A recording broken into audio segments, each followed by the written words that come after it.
పలు డిమాండ్లతోని ఢిల్లీ వేదిక మీద జంతర్ మంతర్ వద్ద మా దీక్ష శిబిరం స్టార్ట్ చేస్తా ఉన్నాము.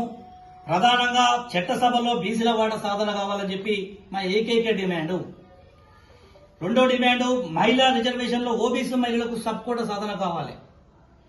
ఇలా మహిళా బిల్లు పెట్టిళ్ళు, మళ్ళా అగ్రవర్ణాలే దీన్ని ఆధిపత్యం చెలాయిస్తారు. ఇలా మళ్ళా బీసీ మహిళలు అణగదొక్కుతున్నారు. మళ్ళా వాళ్ళు రాజకీయంగా అన్ని రకాల వెనుకబడిపోతారు కాబట్టి ఇది ప్రధాన డిమాండ్. కేంద్ర ప్రభుత్వ కేబినెట్లో బీసీ మంత్రిత్వ శాఖ కావాలి. 100 శాఖలే ఉన్నాయి సెంట్రల్ గవర్నమెంట్లో, శాఖలు పెట్టిళ్ళు. 60% పై చిలుకున్నటువంటి బీసీలకు మంత్రి పదవి లేదు. కాబట్టి ఒకసారి దృష్టి సాధించి కేంద్ర ప్రభుత్వంలో కేబినెట్లో బీసీ మంత్రిత్వ శాఖ కావాలని చెప్పి మా ప్రధాన డిమాండ్ కూడా. ఇలా బీసీ ఉద్యోగుల్లో ప్రమోషన్లు, రిజర్వేషన్లు కావాలి. ఇలా ట్రాన్స్ఫర్లు ఇస్తారు, ప్రమోషన్లు ఇస్తారు, మళ్ళీ బీసీలు అక్కడనే ఉంటారు. మళ్ళీ అగ్రవర్ణ నాయకులు లీడర్లు కాబట్టిగా, మంత్రులు కాబట్టిగా మళ్ళీ వాళ్ళ రిలేషన్లో, వాళ్ళ ఇంటి పక్కనో, వాళ్ళ చుట్టాలనో వాళ్ళని చేస్తా ఉన్నారు.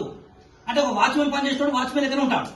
అంటే ఇలా అన్ని రకాల కళలు ఉండి నైపుణ్యం ఉండి కూడా కండక్టర్ కానీ ఉంటాడు, పై ప్రమోషన్లకు పోలేకపోతున్నారు. కాబట్టి బీసీ ఉద్యోగులలో కూడా ప్రమోషన్లు ఇవ్వాలని చెప్పి సందర్భంగా తెలియజేస్తా ఉన్నాం.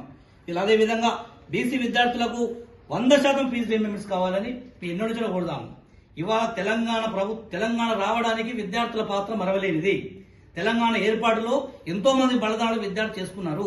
మళ్ళీ ఇంకోటి కూడా ఈ తెలంగాణలో కూడా చెప్తా ఉన్నాం, కాంగ్రెస్ ప్రభుత్వంని ఏరుకోరి తెచ్చుకున్న దాంట్లో ఇలా విద్యార్థుల పాత్ర చాలా కీలకము. కాబట్టి విద్యార్థుల పక్షాన ఉండాలి.